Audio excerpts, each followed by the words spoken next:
Sikujua alikuwa mgonjwa hivyo. Ivan Obade succumbs days after bone marrow donor, his long-lost sister, showed up. The county edition and the 4th annual legislative summit is ongoing, and Ken Mijungu is getting ready for that. Ken?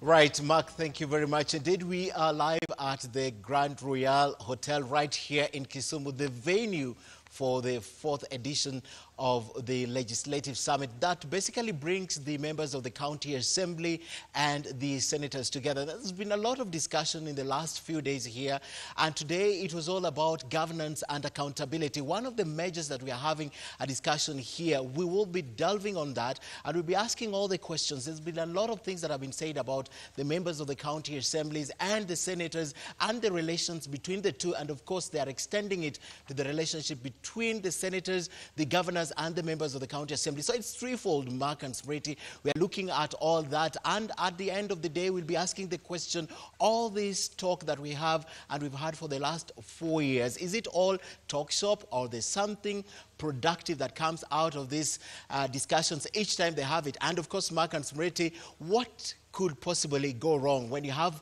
a panel of 4? That is 3 senators, 2 speakers, and of course we have a member of the County Assembly who is joining us for this discussion. So the question is, what could possibly go wrong with the discussion? All right, Ken, thanks very much indeed. We certainly hope that nothing goes wrong, but be sure to tune in to Sidebar coming up at the end of this news broadcast. Well, tonight we begin our broadcast the way bulletins have traditionally ended, with a weather report. Now, it is mid-April and the long rains period is yet to start, and it signals worrying times ahead. Definitely. The Meteorological Department projects that most of the country will remain dry, warning further that the prolonged spell expected to dominate most parts of the country will lead to further deterioration of food security and water resources. NTV's Mel Miendo dissects the looming crisis. Mid-April, a season normally characterized by heavy rains, but the scorching sun continues to burn, painting a grim picture of the reality facing the country. Kenyans will officially have to brace for prolonged dry spells. According to the Kenya Meteorological Department, the forecast for the remainder of the season indicates that most of the country is expected to continue to be dry for the month of April 2019. By the look of things, is going to be a very high deficit year. 2018 was one of the best years we've had in a decade. Not just in the previous years, but over the last 10 years, we have one of the highest production. And although Western Kenya is expected to receive isolated rainfall, the amounts will not be sufficient for agricultural activities. The rains are going to be unevenly spread throughout the season. So that is not good news for farmers, because it means that farmers who had already planted, especially those farmers who did dry planting, may have to replant. And farmers who are, whatever varieties that they're going to use, they cannot use the usual varieties. And even as the Met Department confirms that the month of May may receive below average rainfall, there still will not be any improvements on the rainfall performance of the season, meaning the country will depend heavily on last year's harvest. Kenya has a long-term average target of 40 million bags per year. And that was between the long rains for 2018 and the short rains, which we harvested early in the year. So based on that, that is supposed to keep us until the harvest of the 2019 season. According to the Ministry of Agriculture, the country is prepared for what is ahead, contrary to what farmers on the ground in Eldoret say. We are discussing as a ministry at what juncture do we release the maize to the millers. So if the prices continue escalating, we inject more of this maize to the millers and processors. Questions arise as to the laxity in informing farmers ahead of time about the likelihood of failed rains and the required change in strategy this year. The response systems needs to be much better than we've seen in the last years. So a good example is that county governments, which are now like, working hand in hand with farmers in agriculture, they need to be better prepared. They need to make sure that they have better response structures in case of any shock that may be experienced during the year. As it now stands, the Met Department warns that the dry conditions expected to dominate most parts of the country will lead to further deterioration of food security and water resources. Mel Miendo, NTV. And unfortunately, the stage appears set for profiteers to make a killing from a looming food crisis as a war of words on whether the country has enough maize to feed itself erupts between the government officials and tenderpreneurs. Now, Agriculture Minister Mwangi Kiunjuri insists the country has more than enough maize in its stores, but millers, crafty government bureaucrats, and some businessmen say the stock is far much less than claimed. And therefore unfolds a script that has become an annual ritual in which shadowy figures used to mint billions of shillings every year at the expense of starving Kenyans. And today, in a rather dramatic twist to the food story, the Kenya Met Department said there will be no rains this season. Now, inside the Daily Nation tomorrow, the first part of a series of groundbreaking reports on the big maize lie and why the failing rains, or rather what the failing rains portend for millions of Kenyans in the coming months. Make sure you get your copy of the Daily Nation tomorrow.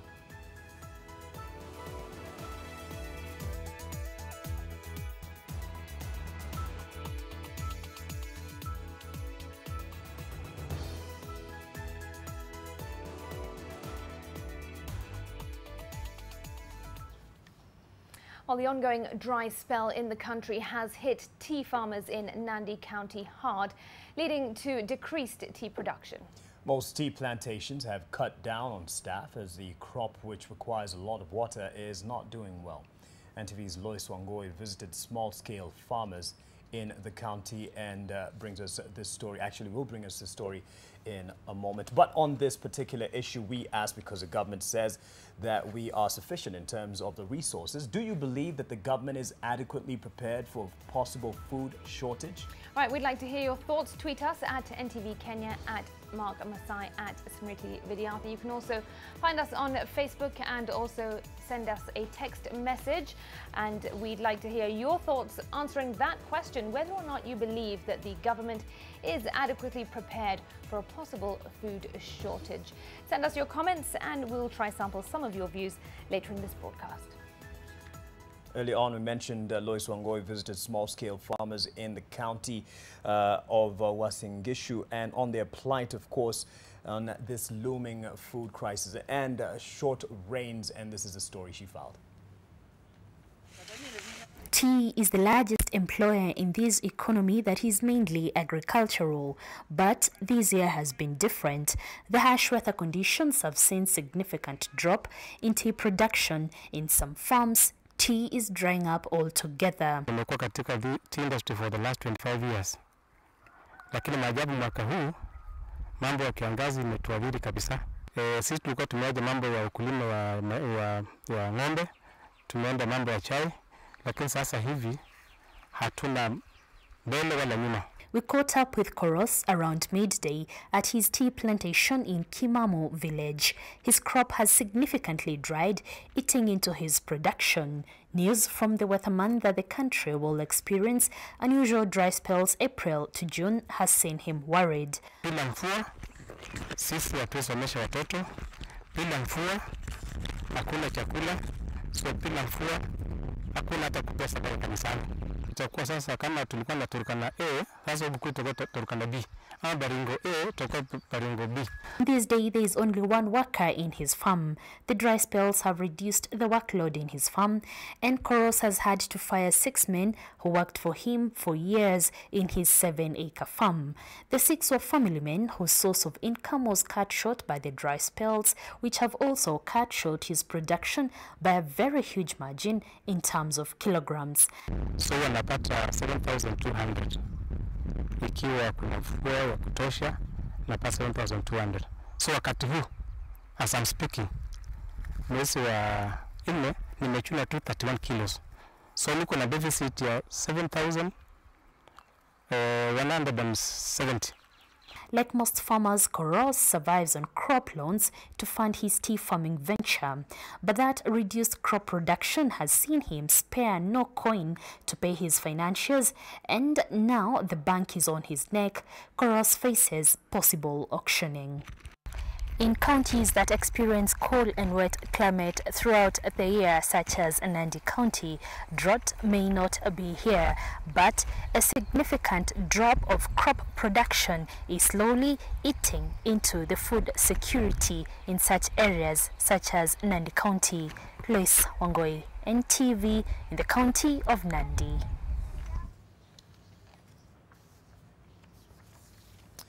From Nandi County, not Uasin Gishu, as I earlier mentioned, let's look at something else that is getting Kenyans tied, and for the right reasons. The Federation of Kenyan Employers has strongly opposed the government's directive to deduct 1.5% of employees' salaries as housing levy, terming it as a premature move that disregards court orders. The FKE Executive Director Jacqueline Mugo has urged employers countrywide not to implement the policy as directed by the Housing Ministry and the Kenya Revenue Authority, as it reveals that the government is not ready to engage with employers. NTV's Lilian Kiaria with the details. I don't think it's the right time to do that kind of, to deduct people's money, any more money. People are tired. People are just fed up. The directive issued today that will see salaried Kenyans as well as their employers dig deeper into their pockets in order to finance the government's Big Four housing agenda has caused concerns among employees and their employers. This particularly so as they are required to send a figure matching the employee's deduction to the housing fund by the 9th of each succeeding month, together with other statutory payroll deductions. Speaking to NTV on phone, FKE's Executive Director Jacqueline Mugo said, and I quote, "The directive is contrary to the court orders, which is still in force. We attended court on April 8, 2019 and obtained an order suspending the implementation of the levy until May 20th, when the case will be mentioned. The move by the government thus reveals that they do not regard us as the employers." End of quote. In a statement published today by the Ministry of Housing and Urban Development, the government has instructed that the first contribution be made by May 9, 2019. The 1.5% levy is expected to generate 57 billion shillings annually from about 2.5 million salaried Kenyans. Additional revenue is expected to be collected from voluntary contributions. The Central Organization of Trade Unions is also against this move, saying it did not go through public participation. If there is a court order, the government cannot do that. They wait until the consent, if there is any, is adopted by the court. Even if you have filed it, but it has not been adopted, it means the court order still subsists. Until the day, say, the consent is hereby registered and adopted as an order of the court. Achiando says it is unfair for the government to subject this levy on all Kenyans, as some have already constructed their own houses. There are people who stay in Rwanda. They are paying mortgage or mortgages they have taken for their homes. They are not interested in the housing levy that the government is going to give them house. But even if you have to give them, what type of house are you going to construct for them? The government says that if the total exceeds 5,000, it will not take a coin more. Lilian Kiarie, NTV. Well, this very issue is what we put to some of the Kenyans. As expected, a lot of frustration already before it's implemented. And we went on the streets, and I believe we could sample some of them. Right now, people are going through a lot of hardship. You saw farmers the other day, they were being told there's no manure. The other day, it was milk. Now again, people are being levied. And this levy, you don't know where it's going or how it affects us. If the government wants to provide housing, it should be able to do it on its own and then sell the houses to the people. At the end of the day, am I going to get a house when I'm done, or is my salary just going to be taken without me getting an actual house? to me, I think it's a saving on my side because it also helped me to save towards the retirement because they have given an option that you can, it will be directed to retirement benefit, or you can recoup it in cash at the expiry of your employment. If I start contributing next month, there is no guarantee that I'll get the house. For somebody who is taxed 3 times, it is too much. It is too much. Due process has not been followed. Yeah, there has not been any public participation. This tax has been levied on Kenyans without proper information. They're not aware. They don't have consent. They just hold and then they come up with the strategies and tell how are we going to benefit. Because I'm sure it's not every Kenyan who will benefit from this housing. Tukikatwa sisi wote wale wako na manyumba na wale sasa wanaanza harakati za ku-own nyumba, itakuwa ni kama iko unfair kwa wale ambao already wako na manyumba. So serikali inafaa kuangalia vile inaweza kuwa fair tu wale wako na manyumba na wale hawana.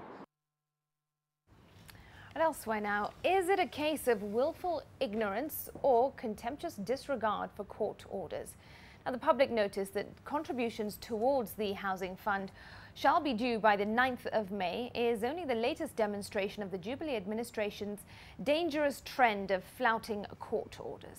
In setting May 18th as the deadline for obtaining a Huduma number, President Uhuru Kenyatta's administration is actively undermining a 3-judge bench ruling that no time restrictions should apply pending the hearing and determination of a suit on its legality. NTV's Olive Burrows takes a look at the Jubilee administration's habit of ignoring court orders at will. Pending the hearing and determination of the consolidated petitions, the respondent shall not set any time restrictions or deadlines as regards the collection of the said personal information and data in NIMS. There were no two ways about it. The statement clear with no room for interpretation. And yet, will 18th May be the last day? Frankly, I don't think there is any reason to extend or to talk about an extension. The super minister taking his orders from on high. And today I direct the Ministry of Interior and Coordination of National Government to ensure, my friend, that every born or living Kenyan is registered within the next 45 days. And please, fellow Kenyans, let us not do the kawaida. Let us not wait for the last days of this mass registration. Let us register early and complete our exercise early. The question becoming, was the court speaking into the wind when it gave interlocutory orders on the Huduma number registration exercise, or does the Jubilee administration suffer from selective hearing? Please get your Huduma number. I will not force you to do that because the court cautioned us not to force you to do that. And if you thought this was a sort of thing that almost never happens, you'd be mistaken.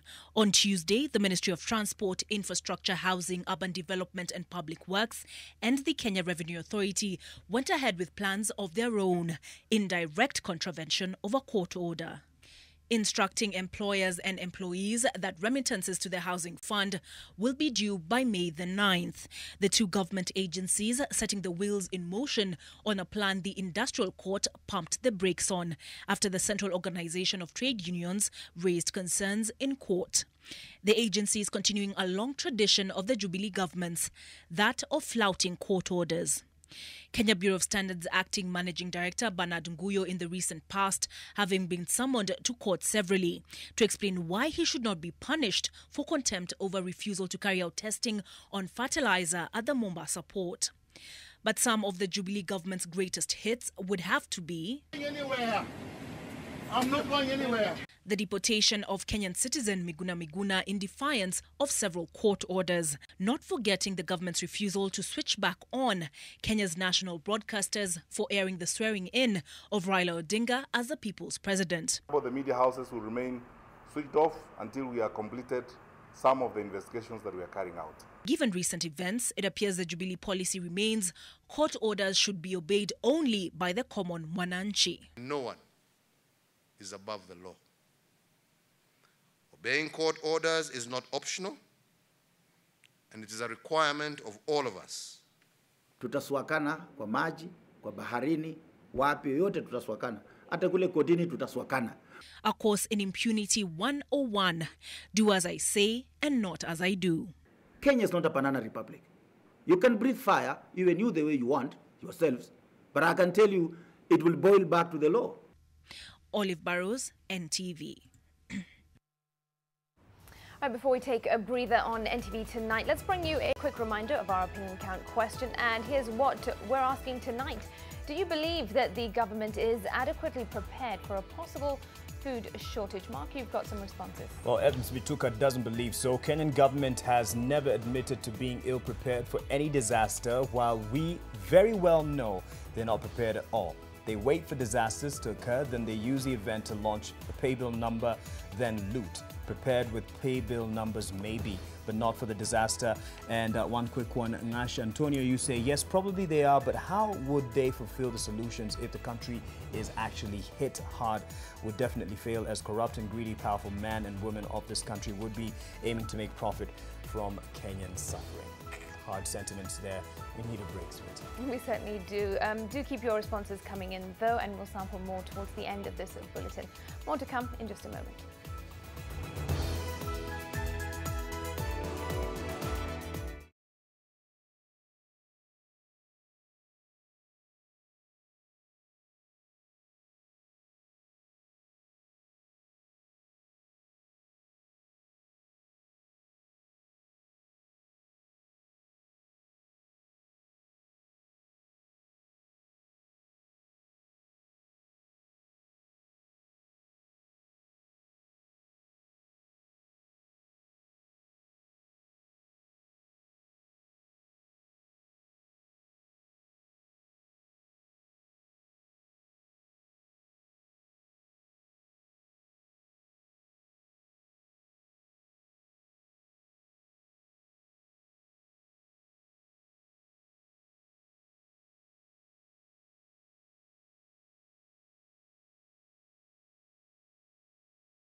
Welcome back. One person has been reported dead while 7 others are in critical condition following an outbreak of cholera at the Nairobi hospital. According to the hospital, 23 patients had been treated in the last 10 days, of which 8 were Nairobi hospital staff. The hospital's canteen has been closed indefinitely as the facility tries to contain the outbreak. The most recent cases of cholera detected have been at no less than a medical institution, the Nairobi Hospital. The hospital's chief executive officer, Dr. Chris Obade, said in a statement that 23 patients, 8 of whom were staff, had been diagnosed. One of the staff members, however, succumbed to the illness. The hospital's cafeteria has been closed indefinitely. The issue of whether the problem started at the hospital or was brought in by an outsider is yet to be established. The hospital only stating that it had previously received patients with the symptoms. This follows a health alert that was issued by Nairobi County Director of Health, Lucina Koyo, after detection of cholera on the 20th of March in Donholm, Nyayo Estate, Tasia, Avenue 1, 2 and 3, South B and the surrounding area.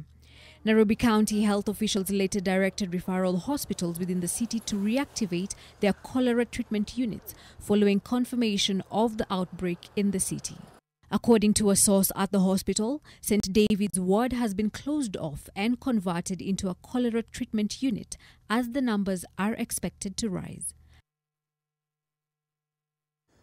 To another hospital facing a crisis, the Kihara Sub-County Hospital in Igashie, Kiambu County, is under scrutiny. This after a second reported case of alleged medical negligence that led to the amputation of a child's limb.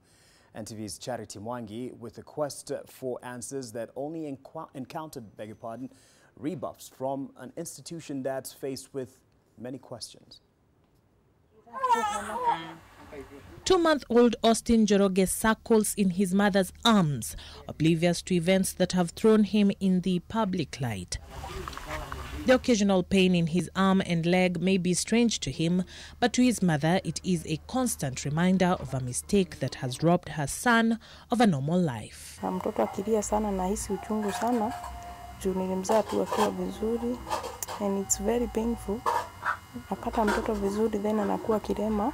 Austin's parents have taken legal action against the medics at the Kihara Sub-County Hospital. Their questions aimed at getting an explanation about what happened having gone unanswered. They lament the lack of accountability by officers whose responsibility is to serve the public. Hospitali yenyewe imekataa, haiongei kuhusu mtoto wetu. Na sasa kwa sasa hatujui hata mwenyewe akiuliza anaweza jibiwa aje. Expenses zenye tumetumia na huyu mtoto I think sahi sasa hata imetushinda sasa. That they made the issue known to the public through the media angered the medical institution more than the damage visited upon the child, and they made that known to the disgruntled parents. Alituambia tulifanya makosa sana kwenda kwa media. Tungeenda tuongee na wao. Wenye hawataki kusema nini ili happen. Faili ya mtoto huko hospitali walisema hawako nayo. Our presence at the hospital was unappreciated. Our efforts to get answers from the Kihara Hospital administrator were unsuccessful. Do not touch me. Do not touch me. Gosh. I can walk on my own. This is clearly an institution that is unwilling to engage. Here at the Kihara Sub-County, we have tried to speak to the administrator and the doctor in charge who have given us the runaround.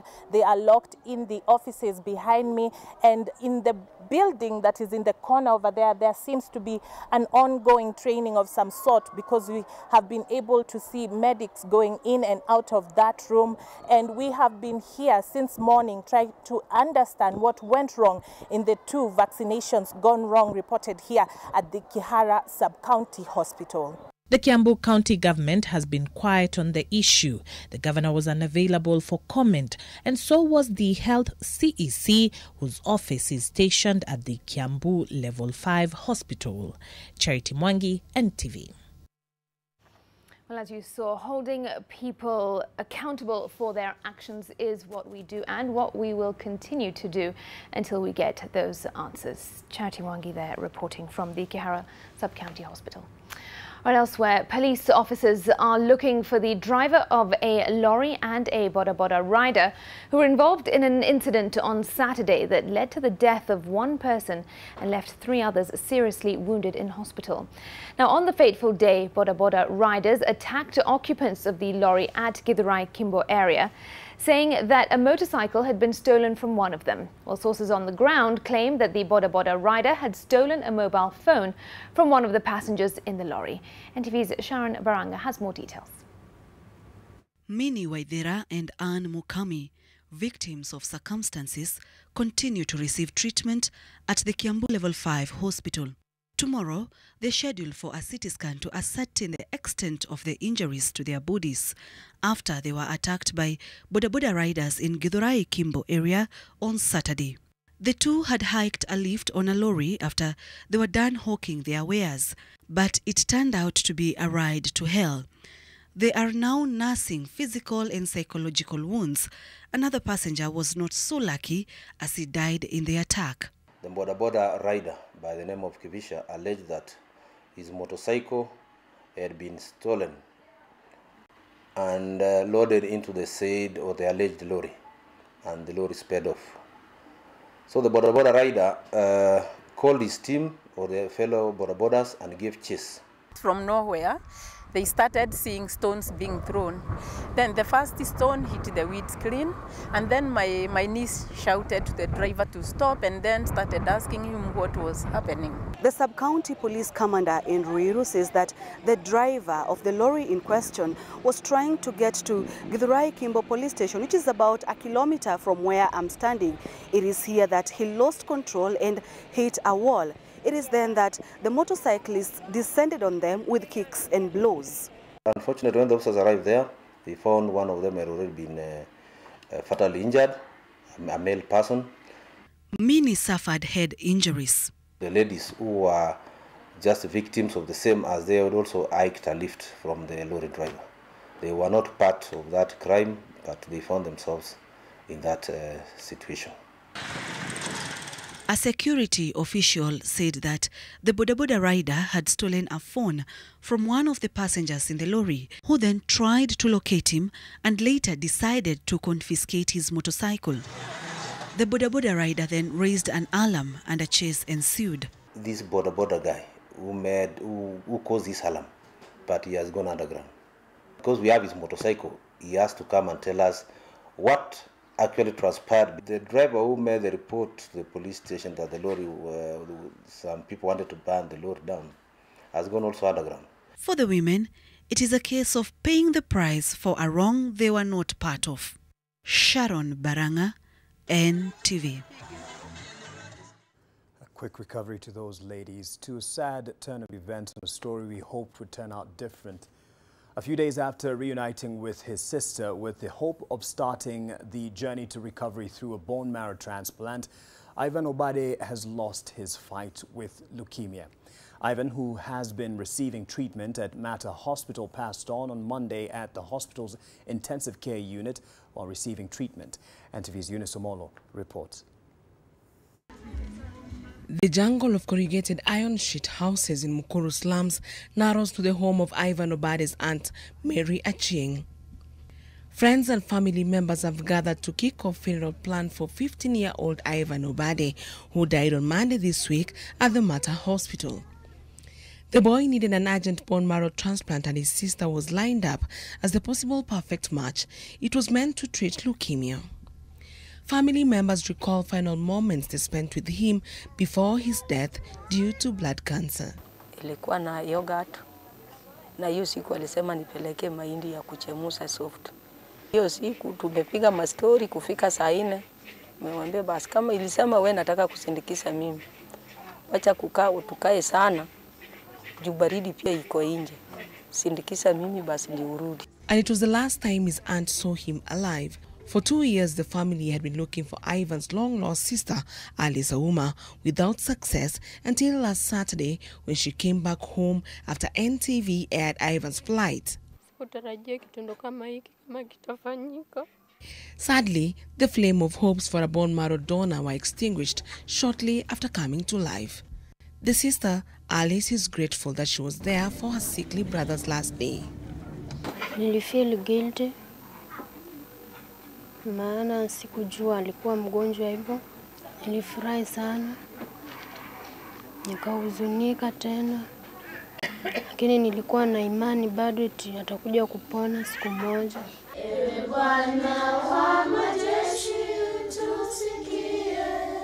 At St. Maria Children Rescue Center, children, young and old, cannot contain their emotions and pain.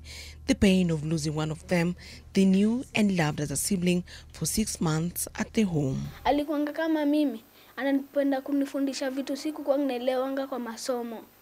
Kama inamshinda, hawezi kunidanganya, ananiambia tu mimi sielewi. Enda ulize mtu mwingine. Evans was a good boy that when we go to school together, he used to tell me stories on the road so that I cannot be bored. We loved Evans a lot. He showed admirable character. A journey walked and a well-lived life and a well-fought fight, Ivan Obade lost it, leaving behind warm, cherished memories for his loved ones to hold on to. Unisomolo, NTV, Nairobi. What a tragic story, and our sincere condolences go out to Ivan's family, and may his soul rest in eternal peace. Shifting focus now to other stories, the Homa Bay County government is said to have paid unknown researchers 55 million shillings to conduct research studies whose purpose and findings were not known or even made public. The county, which is among the 18 whose governors have been summoned by the Senate Public Accounts Committee, also paid out millions for the hire of Probox cars. Now, NTV's Silas Apollo reports on some of those outrageous expenditures by the devolved units and why their bosses are now persons of interest in the Senate. In the annual report on expenditures in counties, Auditor General Edward Ouko says that most of the devolved units either fail to account for public resources or spend them for purposes which they were not intended. A case in point is the Homa Bay County government, which for the umpteenth time is on the spot. This time for paying unknown researchers 55 million shillings to conduct research work whose findings remain a mystery. Ouko says that the county in the 2017-2018 financial year commissioned the research but failed to provide supporting documentary evidence to confirm the projects which necessitated the research studies. Homa Bay County is among the 18 devolved units whose governors have been summoned by the Senate's Public Accounts Committee, chaired by Homa Bay Senator Moses Kajwang. Other counties whose governors are set to appear before the committee on various dates beginning next week include Kisii, Nairobi, Migori, Kiambu, Taita Taveta, Lamu and Murang'a. Also in the list are Mombasa, Turkana, Kirinyaga, West Pokot, Tana River, Meru, Embu and Isiolo counties. Governor Cyprian Awiti of Homa Bay is also said to have hired Probox cars at a cost of 6.3 million shillings, but failed to indicate the reasons why he hired the cars. His Kisii counterpart James Ongwai is on the spot for, among other things, paying 12.6 million shillings to gather views from members of the public on how the county was being run. There was, however, no feedback on the outcome of the said public participation forums. All the measures The Senate committee is keen on getting answers from the governors on why they failed to use the funds as had been intended, while at the same time find answers on whereabouts of some of the missing billions. The audit questions come in the backdrop of an increasing public outrage and criticism against governors who time and time again have been accused of misusing public funds at the expense of development in the counties. Kirinyaga Governor Anne Waiguru, for instance, is expected to give reasons why the county paid out some 10 million shillings to the Council of Governors, which it says was subscription fee. Yet the council, according to the report, is an autonomous entity with its own budget. Nairobi Governor Mike Sonko is on the spot for using 18 million shillings to plant grass within the Central Business District, despite earlier claims that the funds used in the project were his own. Silas Apollo, NTV. 55 million shillings for research. I wonder what on. But don't wonder about the top stories of business news. That's coming up with Julian's Mboko right up next. Stay with us.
And just in time for your daily look at the world of business. Welcome, I am Julian Mboko. And we start on the now perennially weak sugar sector.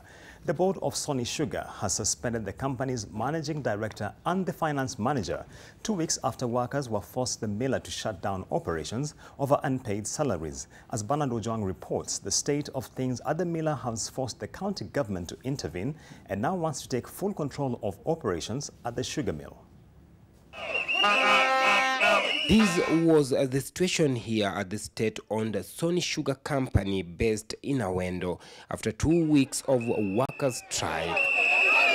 The workers are ready to continue working to proceed with operations if they will inform and direct Peter and Bernard that they are not needed here.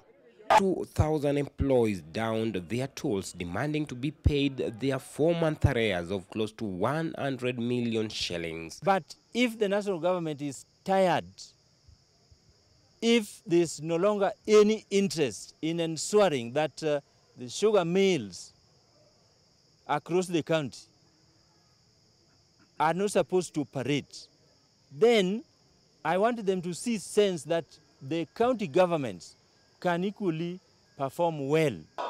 The angry workers locked all the offices, including that of the managing director Bernard Otieno and finance manager Peter Otieno, forcing Migori County boss Okoth Obado to intervene. Kuna wakora wengine ambao wanataka kuharibu hii factory. After a 6-hour closed-door meeting with both the board and the workers' union leaders yesterday, it was agreed that the MD and finance manager be suspended pending investigation. Sisi kama board tumeketi chini tangu saa ile ambayo nyinyi mlikuwa hapa, hata sisi tulikuwa naendelea kuongea. Na mpaka saa hii tumefikiana maelewano ya kwamba Peter Otieno, Bernard Otieno, wataenda. At the moment, the company is in the hands of the production manager Stephen Ligawa until a time when a substantive MD will be appointed. Bernard Ojwang, NTV. And elsewhere, the Kenya Revenue Authority is recruiting for the position of Commissioner General, signaling the end of the road for the office's incumbent holder, John Githurai. Githurai first took office on March 4th, 2012, for a period of 3 years, after which he secured a second term at the office starting March 3rd, 2015. Githurai second term was extended for 1 year by the board of the Kenya Revenue Authority in February 2018, a decision that was unsuccessfully challenged in court, allowing Githurai to remain in office. The next Commissioner General has their in-tray ready, with the need to widen the tax net and scale up tax revenue as Kenya looks to tame its appetite for debt.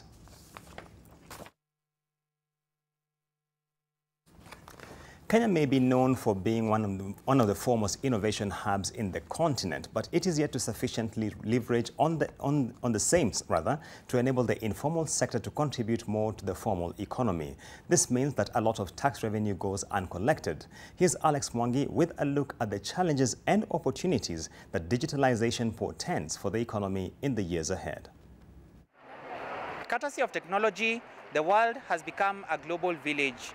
Countries are currently grappling with the challenge of coming up with the right policies to ensure that the next generation does not live devoid of stable jobs. And that is easier said than done. In our employment policy, one of the things that's required is what is the space and how do we account for the fact that there are some jobs that digitalization will necessarily extinguish, whatever we do. But what we're not doing is training the trainers. So if you don't have the teachers, who's doing the teaching? And we cannot keep relying on foreign trained people coming in. We have to grow our technology here, and we are clearly a very innovative people. Many countries in Africa, Kenya included, have youth as the majority of the population. Some say that the youth on the continent are a ticking time bomb, while others perceive them as assets to the economy. So based on our growth rates today, our estimation is that you need to grow at a GDP annual growth rate of higher than 13% to absorb all the school leavers today into jobs. And that's a very, very high rate of growth. The informal sector is said to employ the bulk of Kenyans. There is a growing concern over the quality of their jobs as well as the extent to which they can access and be part of formal financial solutions to uplift their livelihoods. Government doesn't seem to even have clear data on what the economy looks like. We are still estimating how much is informal sector. We are still estimating how much business is coming out of there. We have a huge economy where people are bribing on a regular basis, which means that there's a huge amount of black money floating in the economy as well. So all of this remains unaccounted for. The financial experts spoke in the capital city at a forum organized by the Institute of Economic Affairs looking at the future of work in the era of digitalization. Alex Mwangi, NTV. And that's it for the Business Bulletin tonight. Do enjoy the rest of your viewing.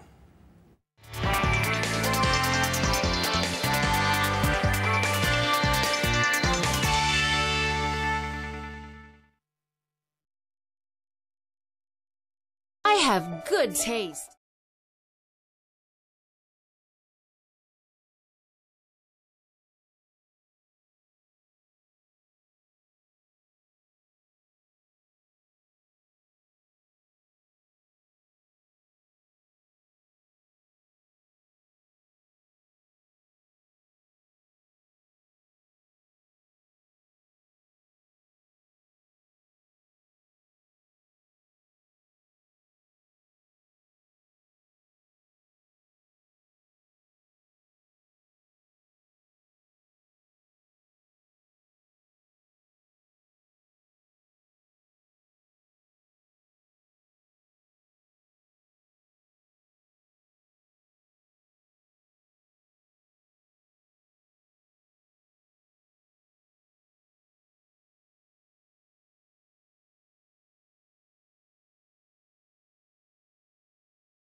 with Mark Masai and Smriti Vidyarthi.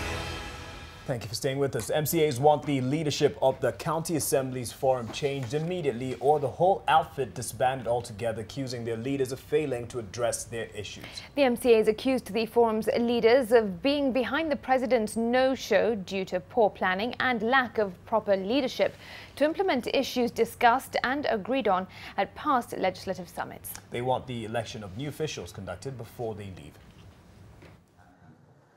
With President Uhuru Kenyatta and opposition leader Raila Odinga skipping the 4th Legislative Summit, a yearly event planned to take stock of milestones in devolution, the over 2,000 members of County Assembly assembled in Kisumu County turned their anger on the executive of their forum, accusing them of not planning the event adequately.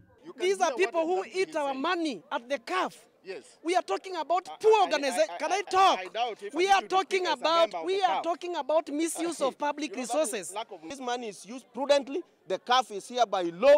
It will still be here. If a county feels that is not part of it, again, the law is very clear. They know how to come out of it. Most counties are not going to subscribe to this thing because it's not addressing the needs of the people. Unapoanza kufanya vitu kama hii na counties zinatumia pesa, hiyo ni njia moja ya watu kupora pesa ya counties na kuweka kwa mifuko zao. According to the MCAs, there are pending issues they have voiced concerns over the years but have now turned into a chorus.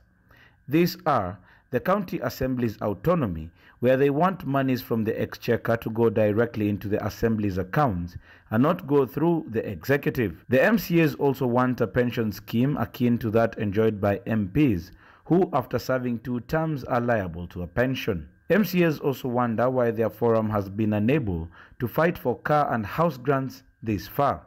MCAs want the Ward Development Fund bill before the Senate, hastened and passed by both houses of parliament to actualize it. They also want prudent use and management of the 235 million shillings contributed by assemblies towards the running of the forum.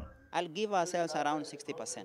So 40% gap that brings the feeling that maybe can we then work without CAF? They'll tell you no, CAF must be there. The members of County Assembly also feel like these legislative summits are slowly losing their meanings, as what is discussed in the first one and what is discussed in this particular one are the same issues which are not acted upon. Kennedy Mureithi, NTV in Kisumu County. All right, from that, we're taking a break. And remember, at the end of this bulletin, we will be live from Kisumu with Sidebar. But after the break, it's the sports news. Stay with us.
Let's have a look at the day's sports news. Welcome, my name is Brian Otwal. Gor Mahia players' predicament in their trip to Berkane, Morocco for the CAF Confederation Cup quarter-final tie has laid bare the poor management style at the club, leaving the fans irritated across the country. They introduced club licensing that was thought to be a solution to all the players' mistreatment has neither been forthcoming for footballers in the clubs across the country, with issues of unpaid salaries and allowances piling up. Sean Kadavilis reviews all that went wrong for Kogalo. Gor Mahia's management was once again in the spotlight for all the wrong reasons after the club was bundled out of the CAF Confederation Cup 7-1 on aggregate by RS Berkane after arriving at the venue barely 2 hours to the game. Kogalo's trip to Berkane was dogged by delays due to the late booking of air tickets. The club's management and the Ministry of Sports have been blaming each other, with Gor's management claiming that delayed bookings by the Sports Ministry brought about the travel chaos. However, the government responded by saying that the ministry is not responsible for funding club teams and that the Sports Ministry went out of its way to provide tickets for the squad. Hii si artificial ilikuja jana usiku mkaambiwa kesho mnaenda Morocco, ni kitu imekuwa planned. So wasilie wanza blame games, ni nyinyi wenyewe kuplan. Gor Mahia, one of the oldest clubs in the country, has been stagnant for long with not much development in the club to show for, save for the many titles they've bagged. Gor lacks even a training ground of its own.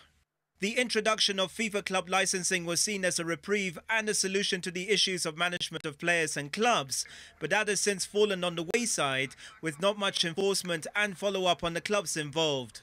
Gor Mahia never learns. Every now and then. Last year, they were in the same predicament against MC Algiers. So these wins come from afar. And being a big club, it's not only what you do on the training pitch or what you do winning titles and all that. It's how you are as an organization. You're a big institution. Everyone is looking at you. How are the structures at Gor Mahia? Do they have an office? Players' complaints over unpaid allowances and bonuses, which led to a strike in the build-up to the first leg at Kasarani that Kogalo lost 2-0, was only responded to by threats of the team's disbandment by the club chairman Ambrose Rachier. So disappointing for Gor Mahia, the biggest club in Kenya. Wanatuembarrass hivyo. Eri muende mshindwe but mlikuwa mmejiarrange poa, mmejiorganize poa. But sasa unaangalia from the onset, unaona tu dalili. Hakuna kitu inaenda kuendelea hapo. Ilikuwa so disappointing. Na mimi ndaji pia sasa watu wanachagua na kwa hizo offices. Please tuchagueni watu wanaweza deliver. Then watu wale washachaguliwa wa employ watu pia wanaweza deliver. Tusi short change Kenyan football.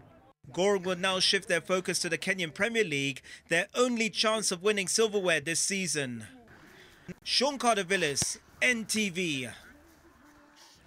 Fans can only hope things stand better at Kogalo. Moving on, Umeme Grounds in Ziwani Estate, Nairobi County, has over the years produced big names in football circles in the country. It is one of the stadia in line for the refurbishment by the county government of Nairobi. And tonight we focus on the stadium that has hosted the annual Kotbiro tournament since 1976. Tottenham Hotspur midfielder Victor Wanyama played for Nyoi Club and scored the winner for his side then in the semi-final of the annual off-season Kotbiro tournament in 2010 December, and days later flew to Beerschot SC, his club in Belgium then. Such are the success stories that the rough and dusty Umeme Grounds in Ziwani Estate has over the years.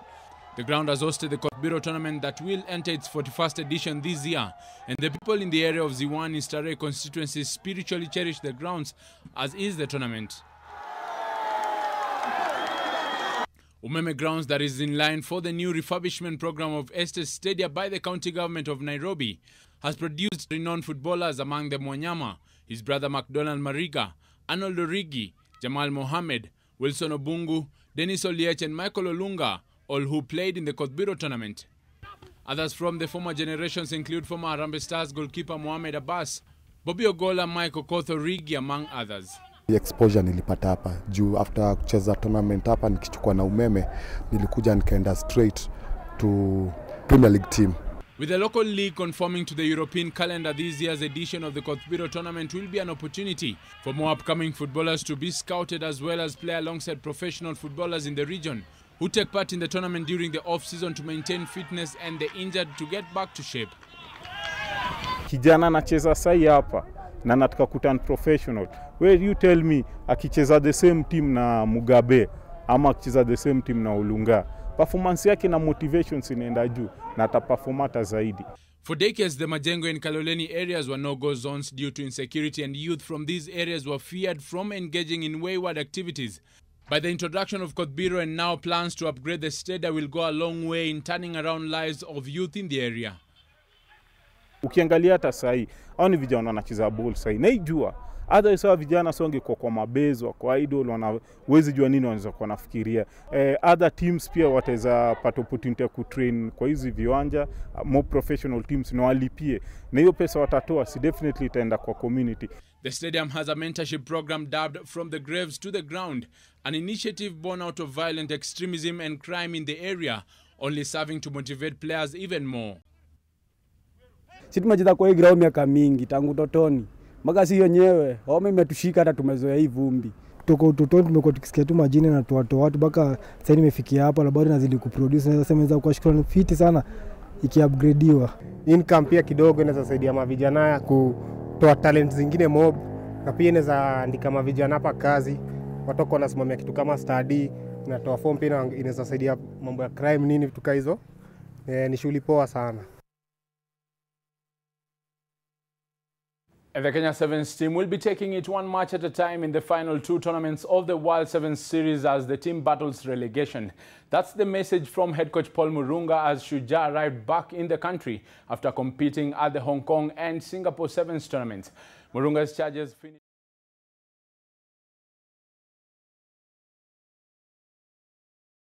remains in 13th place with 26 points, having picked 3 from Singapore, 1 above 14th placed Wales and 4 above Japan, who occupy the relegation spot. The relegation battles move to the penultimate round of the season, the London Sevens on the 25th and the 26th May, with Kenya set to play Fiji, Samoa and France in Pool B. If you're able to beat same team that we are competing with, Japan and Wales, then it's a plus on us. Hopefully having enough time, almost close to a month, to prepare for London and France, we will get better. Sofapaka custodian Justin Ndikumana is the S-Jack Player of the Month of March, becoming the second goalkeeper to win the award since its inception 5 years ago after Gabriel Andika of Kakamega Homeboys. Ndikumana completed a double for Sofapaka, whose coach John Baraza was featured just a week ago as the best coach of the month. The Burundi international kept 3 clean sheets out of 4 matches played in March and saved a crucial penalty that secured vital points for his title-chasing club. Ndikumana trounced Bethwel Warambo, Enosho Chieng and Eric Kapaito to scoop the match gong following a series of heroic goalkeeping for Sofapaka. Of course, 100,000 shillings for the rest of the team. And the Kenya Taekwondo Federation has become the first sports federation to embrace a global management system, GMS, that will collect, store and manage data on all athletes allied to the federation. The system, developed by an American company, will enable data management, data security, marketing of the Kenya Taekwondo sportsmen across the globe, and resource planning and mobilization. Through the system being used by the World Taekwondo Federation, Kenyan Taekwondo athletes will be recognized worldwide because the information will be readily available.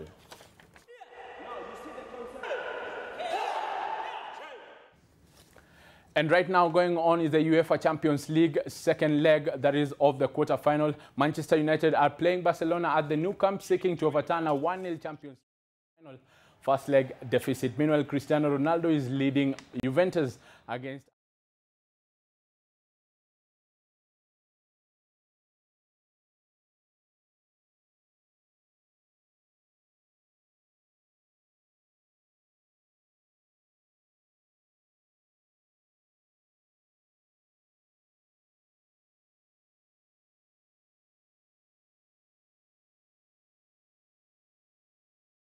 adequately for a possible food shortage. Some quick responses. Most of them are on the negative.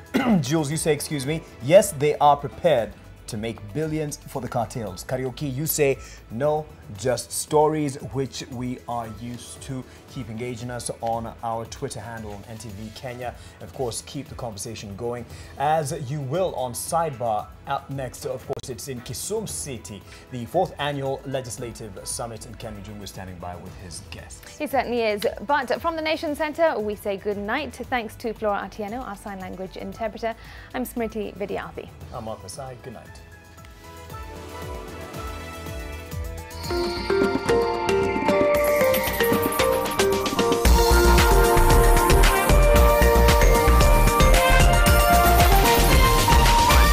This is NTV.